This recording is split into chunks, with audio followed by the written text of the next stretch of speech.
Hello and welcome everyone again to our conversation with the author. This evening, we will be hearing from the Reverend Dr. Guy Collins about his most recent book, The Goldilocks God, Searching for the Via Media. I am Pastor Alana with SpiritBound Digital Mission from the Episcopal Church of New Hampshire. And this evening, I am gladly joined by the Reverend Colin Chapman, who is both the rector of St. Peter's in Londonderry, New Hampshire, as well as the creator and host of the Red Church Door podcast. Colin, welcome. Thanks, Alana. Hey, everyone. So here we are all gathered for this fantastic conversation around this fantastic book with not only an author, but a friend to many and all here in the Episcopal Church of New Hampshire. Guy, thank you so much for taking your time this evening to be with us and to share more about your book with us. You're welcome. Thank you so much for having me. So happy to be here. So for some of us on this call, we know Guy as a colleague, others as a priest, but many may not know the many accolades that our guest carries with him into this meeting today.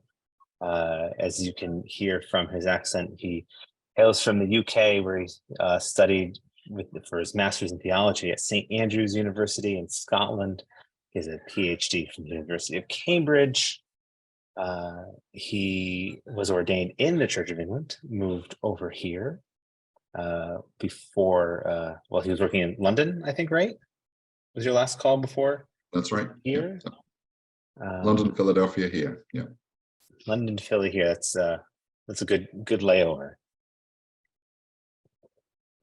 He is the rector at St. Thomas, which is a fantastic parish, which I think we'll probably talk more about in our time together today, as it serves its congregation, but also the people of Dartmouth. And I know, Guy, that this intersection of theology and faith with the questions and the questioning is kind of something of interest to you. You've done work not only on theology, but you also kind of take pop culture and other sorts of media and try to find the link between the two.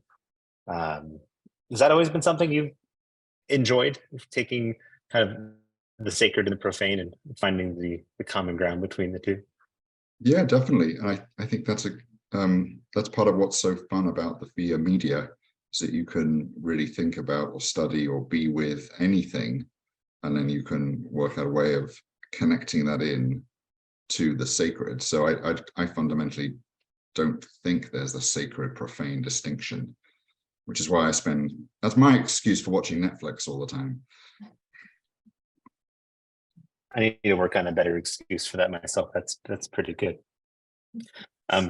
We'll get into Goldilocks God in a few minutes, but while we're on the subject of just kind of interesting things, I know you've done a lot of work with kind of some Marvel properties and his Dark Materials, but is there anything that you're watching right now that you're currently interested in, that you're seeing a link between kind of the faith and the media that maybe we should all take a look at ourselves?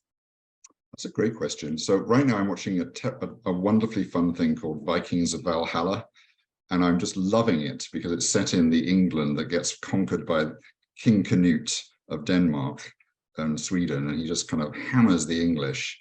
And the entire thing is about religious pluralism. The entire thing, it's all about diversity. It's all about culture clash. It's all about, what do you do when you've got these marauding people who come in and take over everything and they trash everything, but then they realize, oh, actually, maybe there's something there. Maybe we need to look a bit deeper. So yeah, I mean, you can definitely do theology with Netflix on a regular basis, Colin. You should never let anyone say is that where someone would find the Vikings of Valhalla? That is.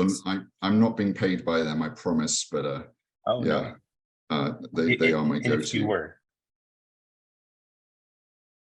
Say that again. I'm sorry. I didn't mean I was going to say, and if you were, that would be okay too, as long as you Yeah, reported no, that. sure. I would just be happy to share that information if I was.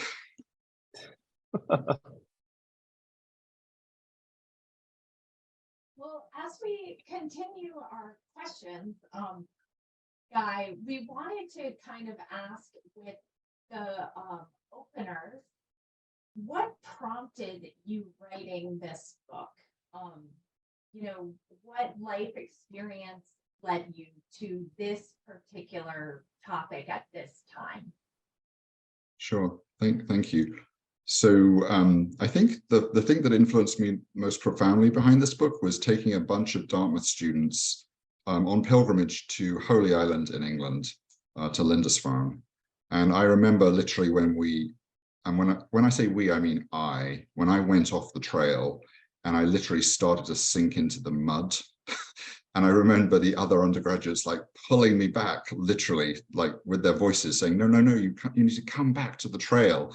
And it was that visceral experience of, we didn't quite sink in the mud, but the visceral experience of doing pilgrimage with a bunch of undergraduates, that really informed my desire to really just go deeper with themes of pilgrimage and with themes of the tradition, and also with themes of this idea of there is a way that's been traveled before that we don't need to just invent for ourselves. We can find it, and we also need others to help us back onto it, which, you know, I think in that pilgrimage, we all helped each other at one point or another, you know, find the middle way.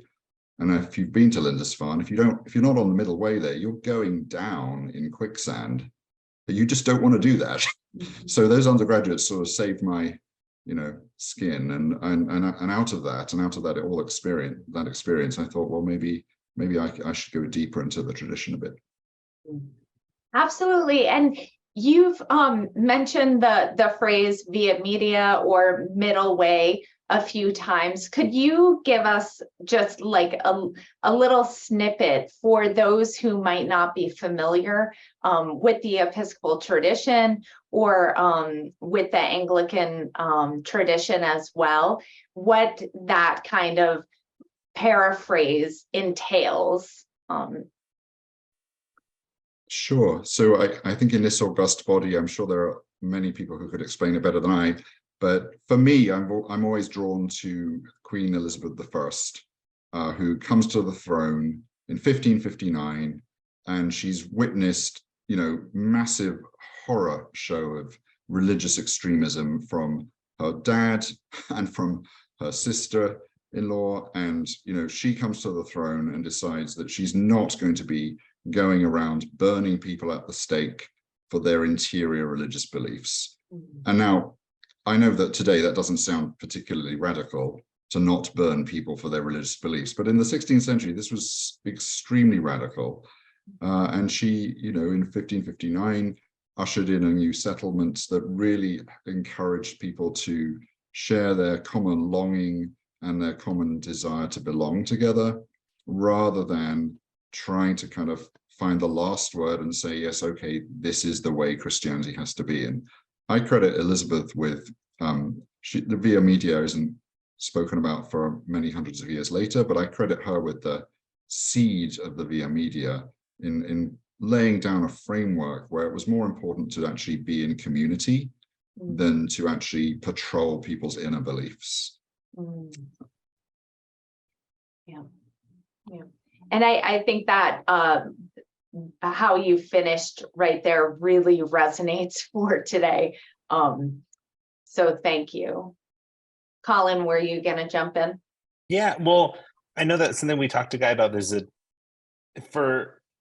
I doubt many of us have had a chance to read the Goldilocks God yet. Hopefully this topic today can serve as a primer for you to check it out. It is available on Guy's website and on Amazon.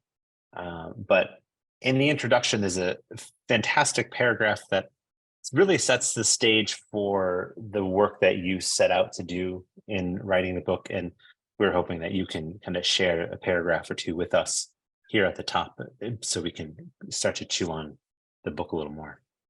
Sure. Happy to read the part of the other origin story. So one origin story was on Lindisfarne, and another one is, I'll read that little bit for you right now. So one night at supper, my youngest daughter, who was 6 at the time, asked me what it is to be Episcopalian. Only she didn't put it that way. She asked, what is an episcop? Pause, alien. It was hilarious. She helped me realize that the spirituality of the religious tradition I grew up in is pretty alien compared to other communities. The question also inspired me to explore what lies at its heart. Yet the more I investigated, the less I was convinced that it was anything to do with a particular belief, doctrine, or dogma.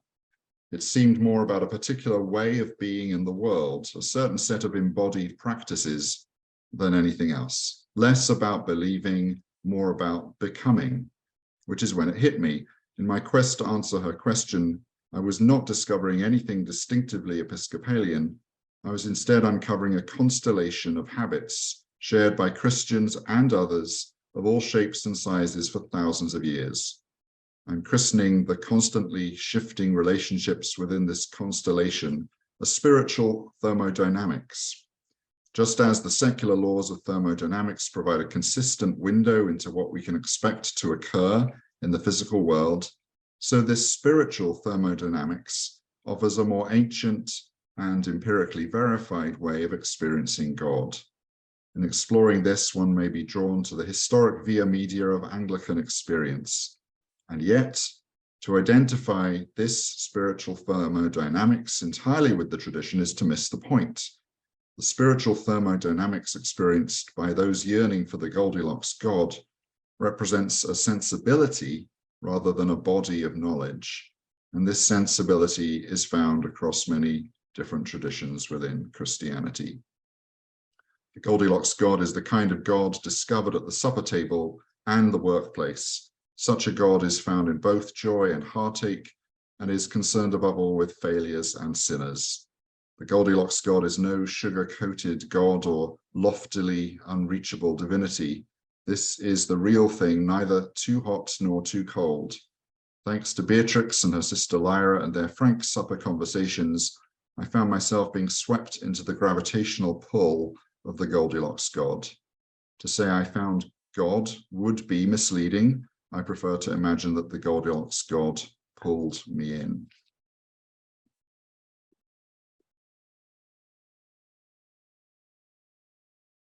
That's fantastic. That's even better when you read it. I'm jealous that there are children who had bedtime stories read to them by you. That is... Those are the biggest part of our spirituality that we don't ever think about as well. Those bedtime stories, you know, that's sheer Goldilocks right there. Yeah.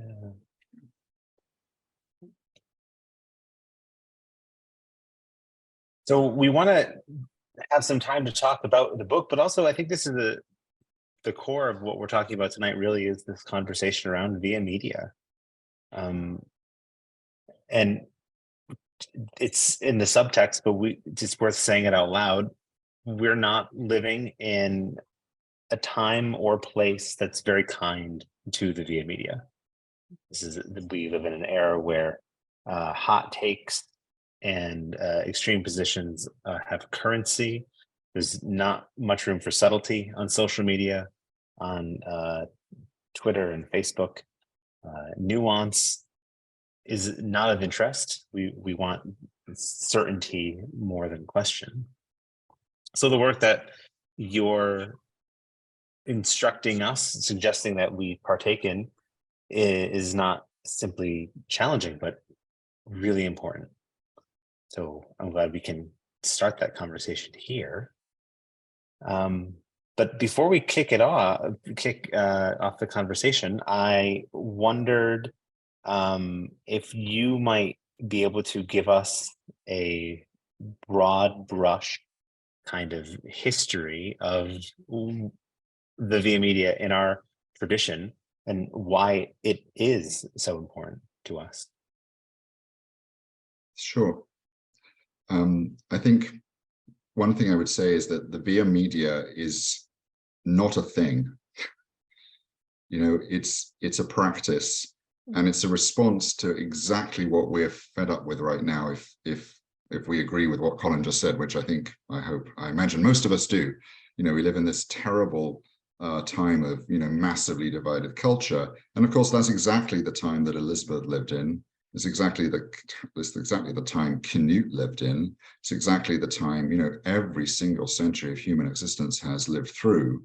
And I think the joyful, wonderful, glorious thing about the Via Media is that it's always going to be discovered and be reimagined by people who are looking for a deeper encounter with God and a deeper connection to truth. So all of the things that you just listed, Colin, that are, stresses for many of us, are also stresses for all of the people who we've shared this planet with for a long time before. And in every age, there's been this, if you like, a path through the extremes. And we talked a little bit about Elizabeth earlier. In every century, we've had those pathways through extremes. And in the 17th century, England tried to get rid of its king and institute a Republican Puritan government. That was a swing to, a radical form of Protestantism.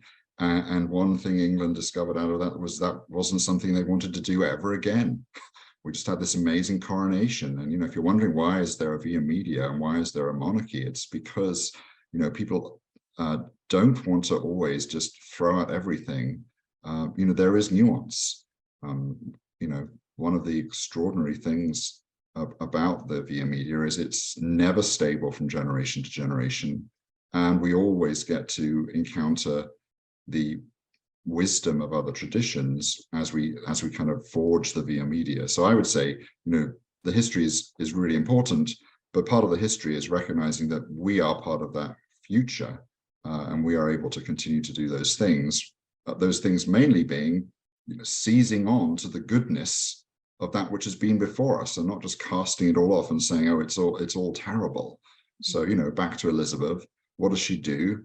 She doesn't just trash, Catholic ritual. She gives us through Cranmer a revised prayer book, a prayer book that has a much more inclusive way of administering communion than was before in the previous two more Protestant prayer books. And in that sense, she really forms the way that we continue to administer communion today in the Episcopal Church when we offer it to people who aren't even baptized. So, we're always recreating and refinding and shaping it, the Via Media again. And, there's a whole piece about communion before baptism in the book. And I write quite strongly about, I think that's a really important thing to do. And that's, heavily influenced by nothing other than the experience of being in New Hampshire for several years, where this is a very common practice. And I think that's part of the Via Media, to say it's, that's where we see God in communion. And there are all sorts of good reasons why we shouldn't be excluding people from communion, in the same way that Elizabeth didn't want to exclude people from church. You brought up a really good point that I want to come back to for a moment, that the Via Media it's the middle way, not a different way, in that to walk the Via Media, to practice Via Media, I love the distinction that you made, requires us to acknowledge the good on both ends. And I think as someone who tries to stay moderate, I think I'm pretty good at naming a middle ground, but I'm not often very good at naming the positives on either end of the polls. I think that takes a level that I think is really where the challenge lies, to acknowledge that even the sides we might disagree with, maybe there's some truth there. Yeah, that's really insightful. I think that's the challenge. And part of what I find fascinating about where I live and work, St. Thomas is literally sandwiched between two fraternities. It's opposite a sorority, and the Dartmouth Dining Hall is behind it. And as everyone who knows who came to cleanup day on Saturday, we regularly have the joy of the, beer drinking culture around us. And we're surrounded by, the academic culture, and we're surrounded by, what is a very, very liberal left faculty, but we're also surrounded by very hard right student body. And a very far left student body. So we got everything, and we're sort of squashed in the middle there. And I think part of the way you have to navigate being being in that situation is to recognize that it's no good just telling, one political group that they're wrong and the other one that they're right, because most of the time that's never actually true. And actually we need nuance, and we need to be able to, in our politics, see that there's sometimes truth in ways that we don't want to hear it, but nevertheless truth on both sides. And in our religious life, we are a church that was basically recognizing there's truth in Catholicism, and there's truth in Protestantism, and there's truth in Orthodoxy. And we may say there's truth in other places too these days, and that's the work of the Via Media, is to shuttle between those and be in dialogue with them, and recognize that Protestantism is not some new thing that just suddenly got Christianity right. It was new, but also it was kind of pretty old, and also got a lot of things wrong. I wonder, Guy, from the excerpt you read, you talk about the constellation of habits. I just like that phrase really caught my attention. And I wonder if you could speak to that in regard to kind of the ancient habits of and practices of the Via Media. And I'm guessing that perhaps what you talked about in terms of welcoming people to the table as a reimagined habit or practice. Yeah, absolutely. So what I try and do in the book is talk about some of the really basic Christian experiences of God that are not unique to Anglicans. They're shared by everyone. So everything from baptism and Eucharist to prayer and being touched by the holy, and the experience of forgiveness, the experience of love. These are all classic places where we experience God. And then there are some other things that I think are a little bit more modern, where we can also talk about reframing the way in which we see our own desire for God in God's desire for us, and be a little bit more open to the way in which, we're not just doing the same old, we're also open to something new, and open to dialogue with the tradition and challenging the tradition and working the tradition out in new ways. So I think part of the work is looking backwards, and then part of the work is also looking forwards and allowing God, the Spirit, to help us reveal a new way forwards as well.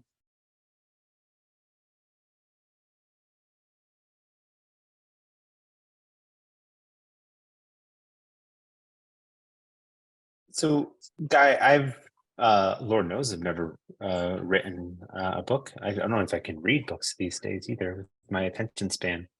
But I have to imagine that you've been steeped in this for a while putting thought to pen and paper and the editing process. Have you found yourself changed in a way, either your own spirituality, your preaching, your approach to church, as you've let this kind of steep within you for the past few years? Yeah, no, I think so. And I think, like many priests or many lay people, I've had so many small group conversations and so many experience of learning about the faith from other people. 10 years ago, I really thought pilgrimage was just something silly and medieval that people did because they didn't know how to go on holiday properly. They didn't know how to have vacations, so they went on pilgrimage. So, in the last 10 years, I've really discovered that actually they were onto something. And it wasn't just about going on holiday for cheap. And it wasn't just about getting good healthcare at your local shrine. So the experience of, going on Camino, going on pilgrimage to other places, that has shaped and formed me in different ways. And part of that is because I've been hanging out with people who've been telling me about their experiences for so long that, eventually I started to listen. And eventually I started to think, well, maybe there is some wisdom in the past. Maybe those medievals weren't all just completely bonkers. Maybe they did have some good insights that we really, could really well recover. So I like to think of myself as a kind of recovering liberal, in that, I'm trying to be progressive, but I'm also trying to recognize that, you can't just be progressive for the sake of it. You also need to recognize what are you being progressive towards, and where are you rooted.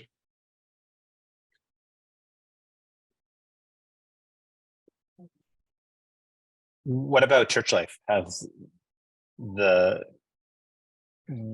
have you brought the people of St. Thomas on this journey with you? So, I mean, if you are from St. Thomas, and there is at least somebody from St. Thomas on this call, you'll probably recognize shadows of sermons in various places, and also shadows of things we've learned together and talked together about over the years. So in some ways, this is a homage to the St. Thomas community. I think they've taught me so much about so many things that I didn't really take seriously before I met them for real in their hearts and in their lives. And those are the literary traces of those things are in the book for sure. One of the people I quote most of our confirmation classes each year is the Rowan Williams and his wonderful, idea of what the church is. And the thing I love is he says, the church is the community that hands down the questions from age to age. And so part of the motivation for writing this book was to kind of get on record some of those really cool questions and some of those really insightful responses to the questions, but more to just show the variety of questions. And I'm really blessed to work in a place where I get a lot of questions all the time across the board. And the book is really an attempt for me to work out some of the ways those connections get made as you start to kind of weave the questions through a life. And Guy, moving kind of into the wider culture of New Hampshire, which lies solidly at the bottom of the least church states in the Union. Right. I wonder how you see this piece of work really speaking to those who are unchurched, or in what ways can the perhaps clergy or lay leaders who listen to this session, who are inclined to pick up the book, engage with those who might be spiritually curious, but really don't have kind of that solid grounding of the tradition for, either lack of desire or simply lack of opportunity to engage. Sure. So I think, it's back to the questions. I think for most of us, we don't believe a lot of the stuff we've been told, and we think it's a load of rubbish, whatever it is. And we have questions. And often, we reject things because we're just not comfortable with them. And I think when we start to think about the spiritually curious, I think we have a lot to learn from the spiritually curious, just as I think we have a lot to learn from atheists.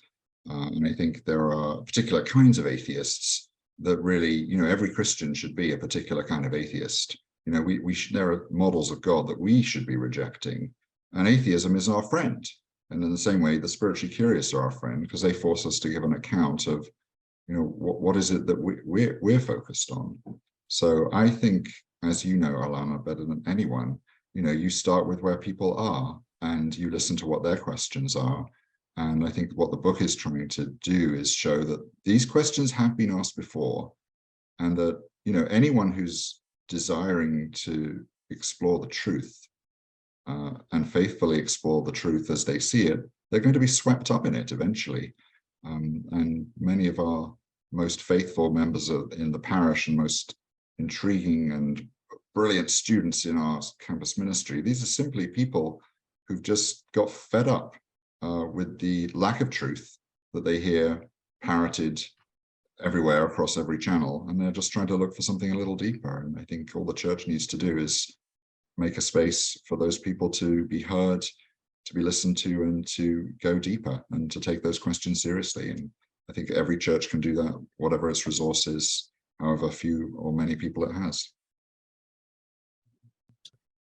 Yeah, can we go back to that really interesting point that you were talking about, kind of learning how to reject false notions of God from atheism?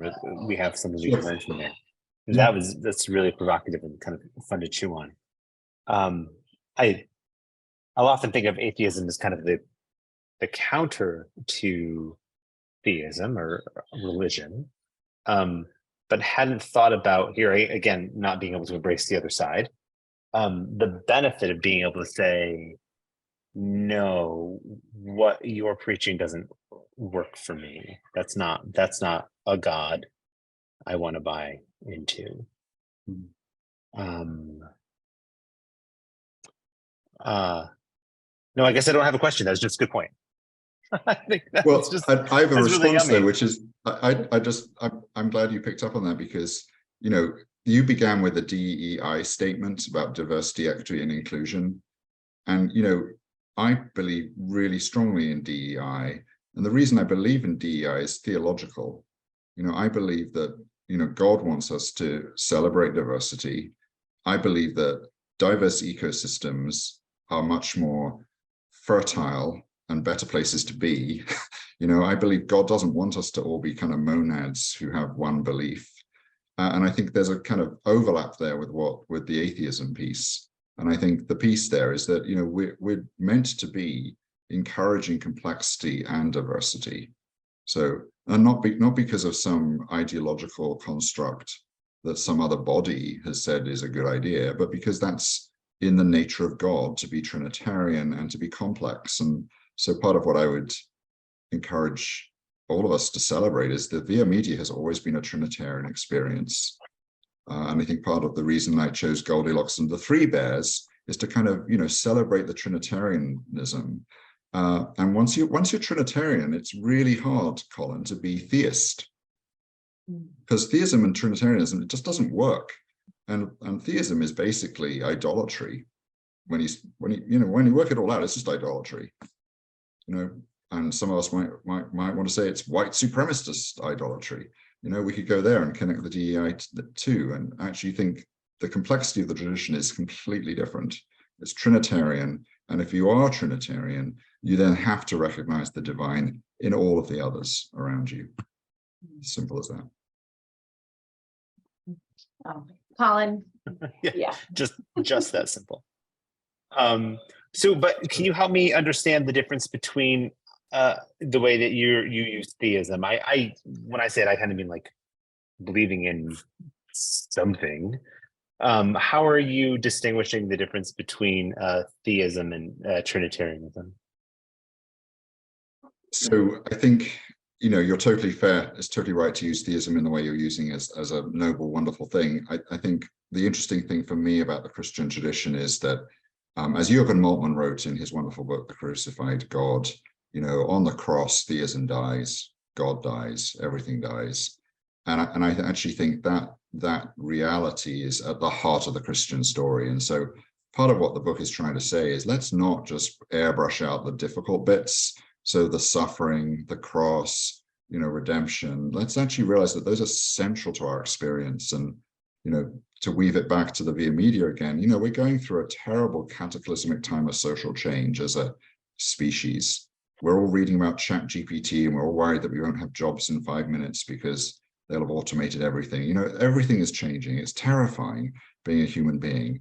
And in this new and wonderful world, the only way we're going to get through it is by being honest about the kind of real complexity of life. And in order to respond to that complexity, we need to, I would say, dig into the complexity of the God we've been given in our tradition, which is the Trinitarian God, rather than, for instance, someone's construct that works really well for them in a particular place and time, but doesn't really work so well for everyone. Does that answer that question? It does. It's really helpful. No, that's great. It's helpful. Thank you. Guy, I wonder if there is another excerpt you would like to share before we open it up to more questions from the guests that have gathered tonight. I'm just actually really excited to hear other people's questions and engage them. So if that's okay, yeah.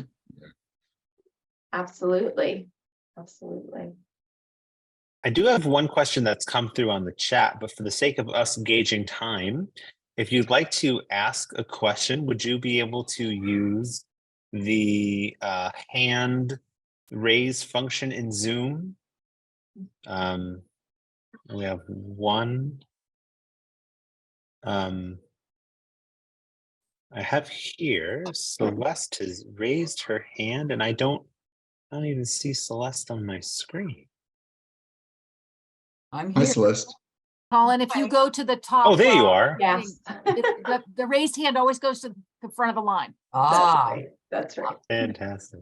So we have Celeste. Jay, we have a question in the chat too. So let's start with you, Celeste. My Frederica Harris Thompson, who was my professor at the Episcopal Divinity School, is also a great fan of Elizabeth I. And when she described the Elizabethan settlement, the issue as she described it, or the settlement issue as she described it, was between understood doctrine and liturgical practice, that we were going to, we would be open to individual understanding of doctrine and dogma, but that our liturgical practice would be the same thing. Guy, when you were talking about this issue, you described the issue slightly differently. You said that it was between allowing for individual understanding of doctrine and dogma, but that being together in community was the more important thing. I was wondering if you could describe the connection or the nexus between being together in community and being, let's say, united in liturgical practice. Yeah, thank you. That's a brilliant question. And I totally love the fact that your professor was so enthusiastic about Elizabeth. I really feel I want to start an Elizabeth fan club the more I learn about her. So yeah, that's wonderful. One of the things I love about the Elizabethan prayer book of 1559 is that at the beginning of the prayer book, it actually lists all of the different fines that will be levied if you fail to show up in church. And I have actually mentioned this sometimes at St. Thomas as maybe a way to, help our stewardship, issues. We could, just start to fine people for not coming to church. Sadly, no one has taken me up on that yet. But Elizabeth understood that it wasn't just about telling everyone what the liturgical prayers were and in what order they were and which ones they kept and which ones they changed and how they administered communion. She also understood that we needed to get people together. That was just as important as the actual work of what do we pray together. And so the lovely thing about that, those fines is that, her system of fining sounds terrifying to an American audience. The idea that you should be fined for not going to church, it just sounds so illiberal and so horribly, the worst excesses of the crown. But of course, what she was trying to do is trying to just make sure that people were in community together. And what we have to remember is that she was replacing a system where you could just be arbitrarily killed for not sharing particular beliefs. So although the fine sounds a bit tough, compared to the alternative, which was just going around killing each other until you killed enough people so that you could just decide what everyone would worship and the others were presumably dead or they went to Spain or something, she really broke through the kind of divisiveness of her day. And, Elizabeth gets a lot of a bad rap from people for being, hugely anti-Catholic. I mean, the institutional Roman Catholic Church of its day was trying to take her out. It was trying to do institutional assassination, and it was trying to do regime change, and it was trying to dethrone her. So maybe she wasn't the most, pro-Catholic monarch in the history, but what she really was actually quite anti-Puritan. So, she has to be celebrated as a strong woman who wouldn't let England go the whole Puritan way, and also kept a lot of the Catholic bits. And how did she do that? Well, through this framework, not just, okay, you pray the same way, but you also attend together, and then you're forced together. So thank you for that great question. Oh, incidentally, Rotary has a system of fines if you don't show up also. And look how well they're doing. That's great. So we can talk about fines, but I think that's in the negative. I think the positive is what we need to do is promise new members that we will double what they pledge for their first year on their tax sheet, that they report to the, I mean, Benji, you ignore this part. This is fine. And that way it's a benefit of coming to church that will do for you. So that's one thing to think about if we want to go to jail. Jay McLeod has his hand up too. Hey, Jay. Hey, great to see you. Just wondering if on your understanding, whether there's a distinctive way that Goldilocks God acts in the world.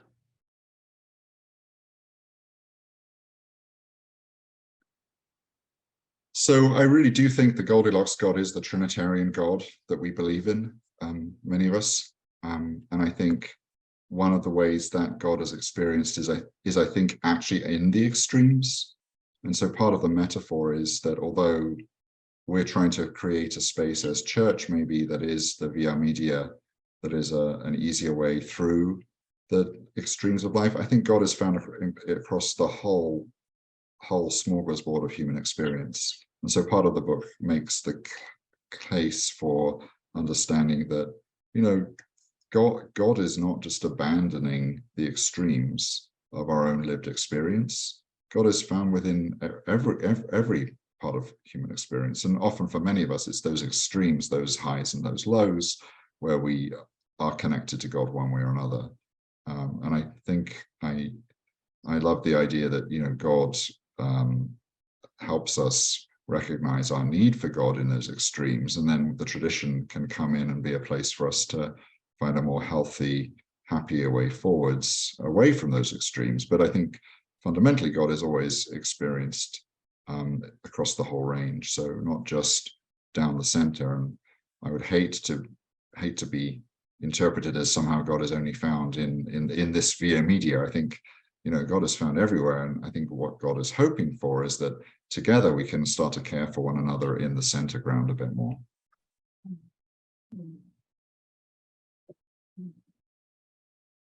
Can I just do a quick follow-up? Please. I mean, with the emphasis on the Trinitarian God, is there a sense in which, in conceiving the way God relates to us, the way God acts in the world, how we understand providence, how we understand God's power, is there a sense in which in the Goldilocks God, there is a bit more emphasis on the action of the Holy Spirit?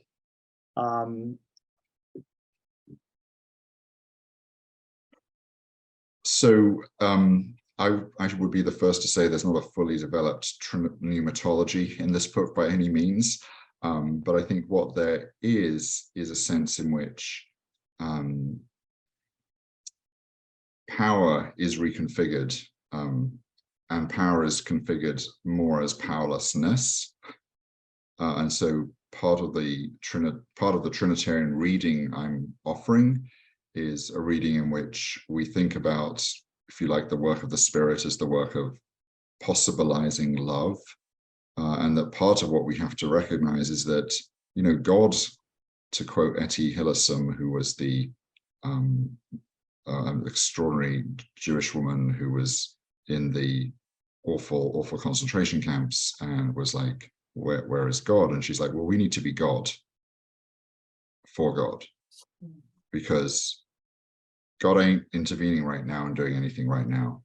So we need to be the ones to do it. And so part of the paradox of my reading of the Trinity is, yes, it's a full-on Trinitarian reading, but also within that, we're front and center in the work of God, recognizing how is God going to achieve the work of, you know, bringing us into the promised land. You know, that's not going to be work of some interventionist God. That's going to be a work of God building community, weaving community through us. Thank you for that, Guy. Louise, I will invite you to ask your question, after which I know Colin has a question from the chat, and then James, it will be your turn after that.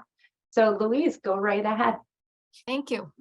Guy, I'm finding myself just resonating so much with so much of what you're saying. And one of my favorite theological concepts that I think is a hallmark of Anglicanism the three-legged stool, or what I like to call the four-legged table, adding experience to that, to make it a full table, full banquet table. And that's one of the things that's helped me feel welcome and included in the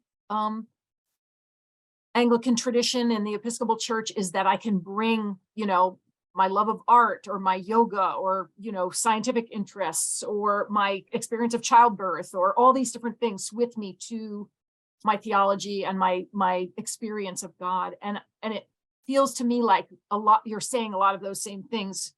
But I wonder if you play with that concept, the Richard Hooker's concept of three-legged stool or four-legged table in your book. Yeah, no, thank you, Louise. I love Richard Hooker, and I think he's wonderful. And, again, thank God for Elizabeth for having Richard Hooker. Yeah. So I can make everything about Elizabeth. But yeah, no, Richard Hooker's brilliant. And I also agree with you. I think reason, tradition, and scripture are his classic, obviously the ones he talked about. But I think we do need to add experience to make it a fourth. I don't say that quite that explicitly, but I certainly agree with that. And the other thing I love about Richard Hooker that I talk about quite a lot in the book is his sacramental agnosticism. So, and this I think maybe is helpful for the spiritually curious and those of us who are maybe not wanting to sign up, the full Monty to everything that's in the Nicene Creed immediately. And we're like, well, I don't know if I can, make all these connections. And Richard Hooker's brilliant. He's very clear. We don't need to know everything. Mm-hmm. We can just, recognize what I call a holy agnosis, a holy unknowing. And if he can say that the site of the most important Christian action of our shared life together, the Eucharist, then I think there's hope for all of us. And I think that's a helpful reminder that, we need experience to be that fourth dimension. And we need, I think, part of experience is recognizing that we shouldn't fall for our own PR or our own desire for certainty or our own ad campaigns. We actually need to recognize we fundamentally don't know an awful lot about a lot of things, and that's actually good. Thank you. Thank you. So, question from the chat.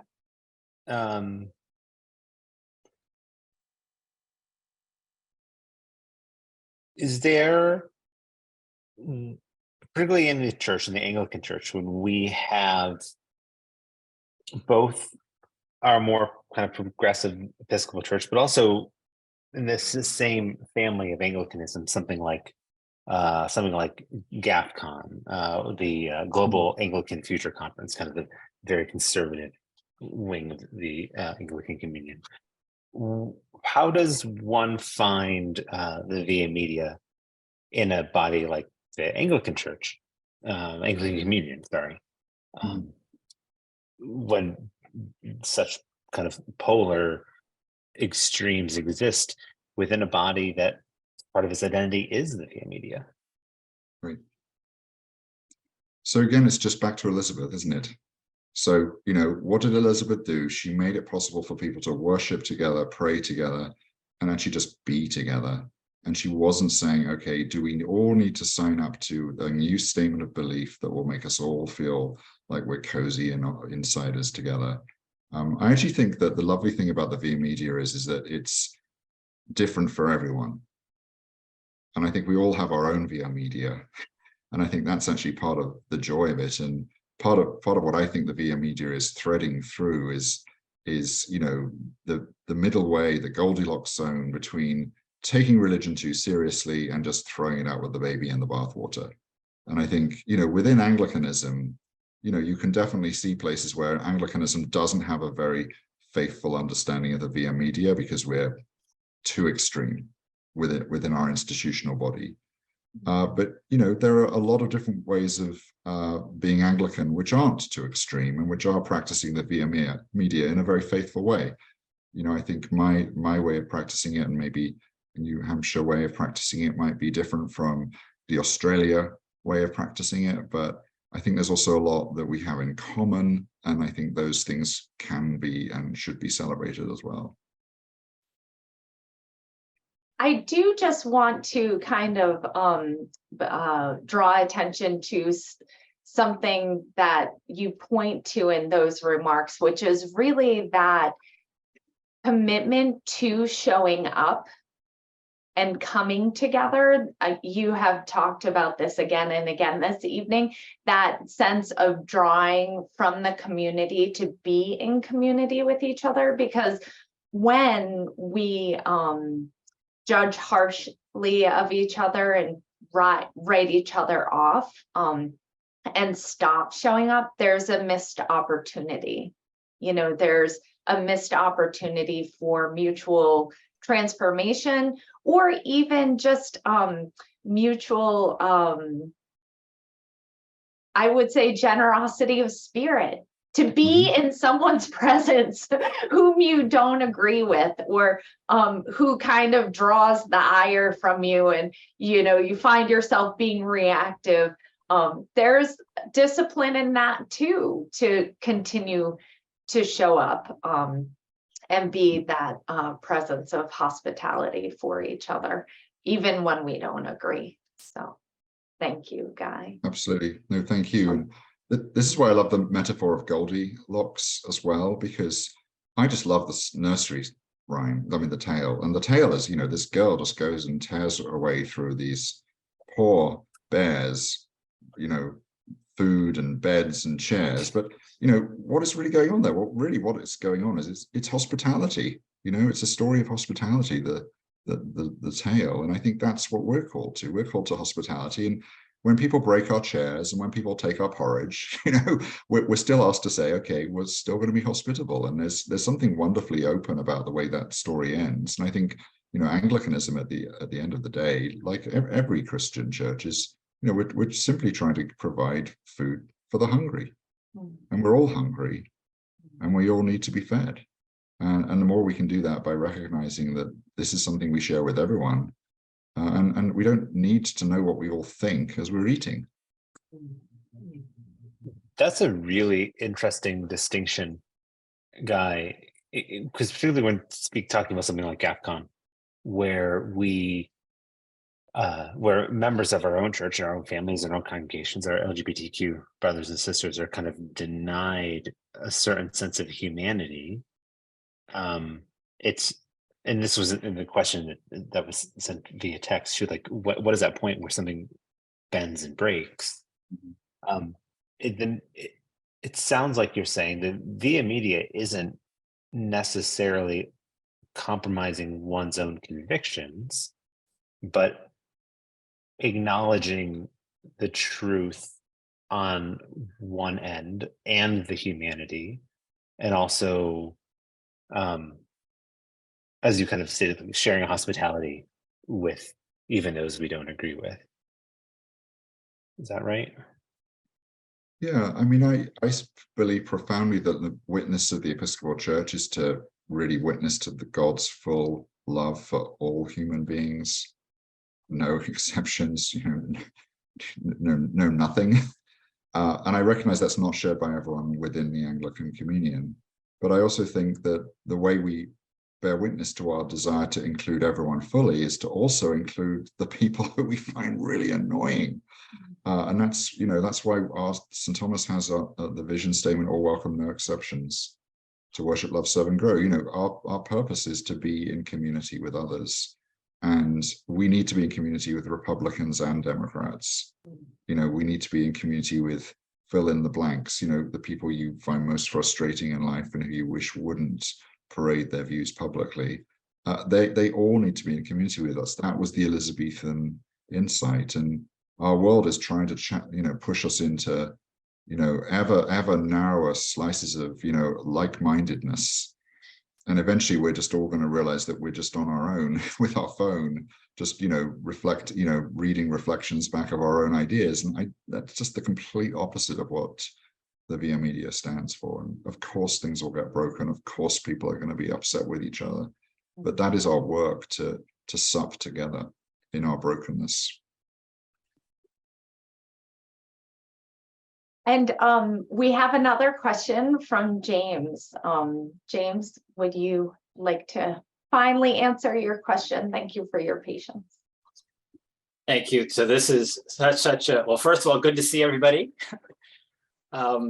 This is such a rich discussion and so pertinent. I'm going to be speaking tomorrow at the New Hampshire Businesses for Social Responsibility annual conference on civility in the workplace. And all of this we're talking about, it's the Trinity and the discussion around finding the Trinity in every aspect of our lives and those we encounter is I think so prescient.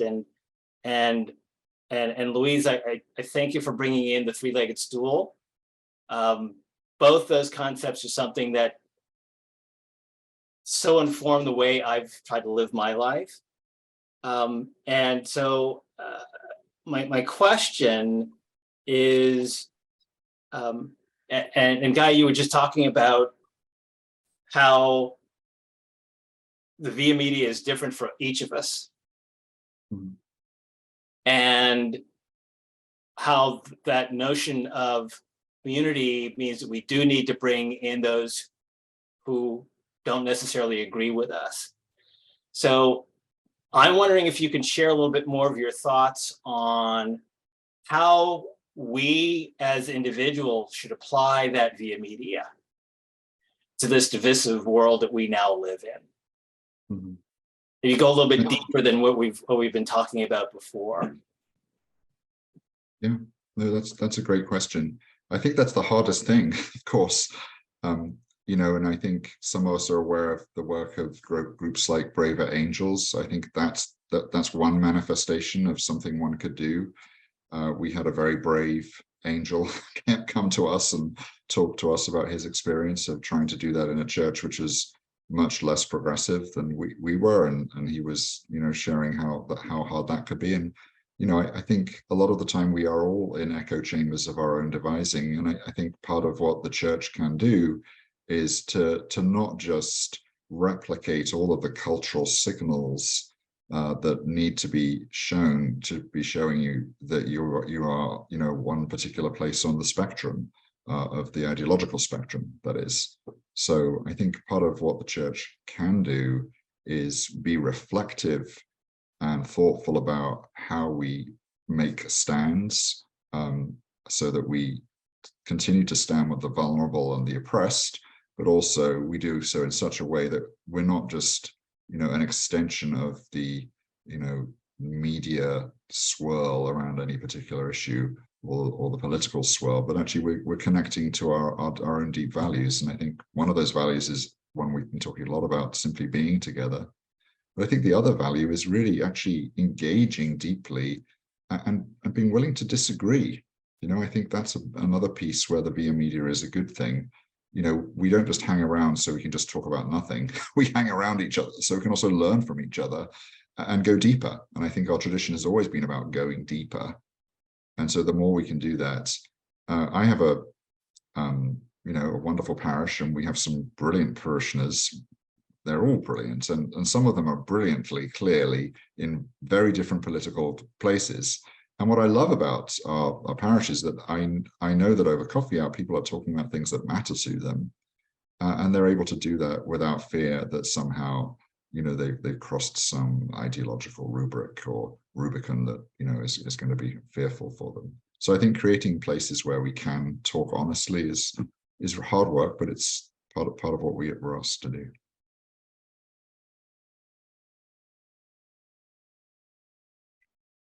Thanks, Guy.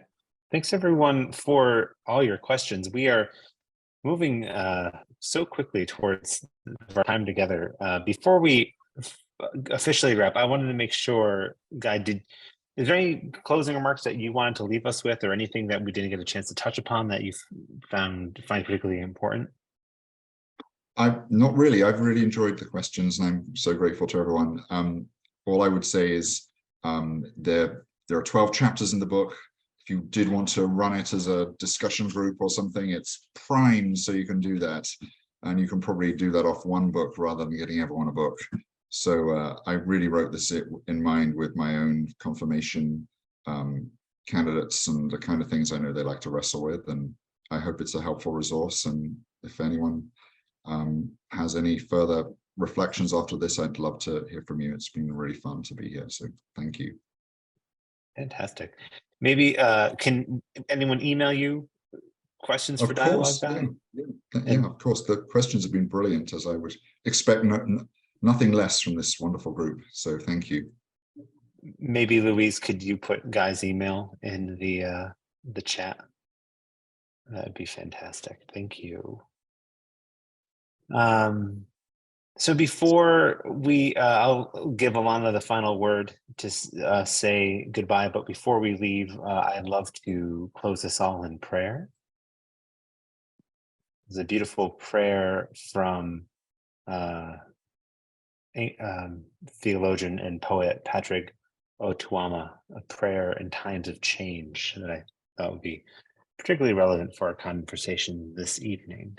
The Lord be with you. And also with you.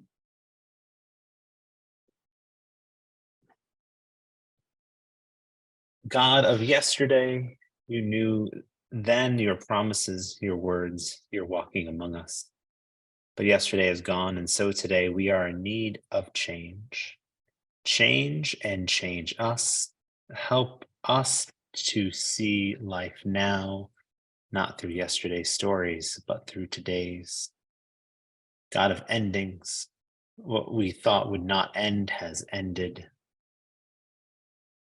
And we find ourselves here wondering where we are and how we got here, where to go from here. Be with us here at the end. Help us place our feet on this ground. Help us lick our wounds. Help us look up and around. Help us believe the story of today, because you know all about the endings of today and are not afraid. Changing God, you changed your mind, and we too changed our minds about you. We want to change toward the better. Change with us because we know you want to. Amen. Amen. Thank you, Colin. And thank you so much, Guy Collins, for being with SpiritBound Digital Mission and the Red Church Door tonight. I posted in the chat, SpiritBound will gather again Sunday at 7 p.m. on Facebook Live. If you're not able to be with us in person, you are welcome to catch worship throughout the week.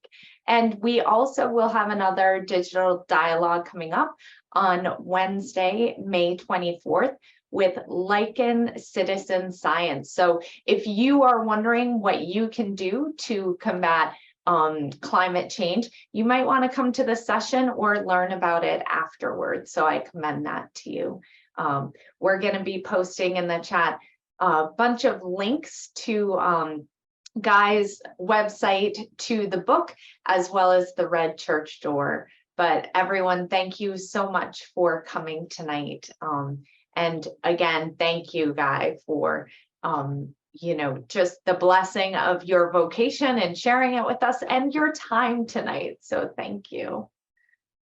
Thank you, Alana, and thank you, Colin, and thank you, Louise. It's been a real joy. Thank you.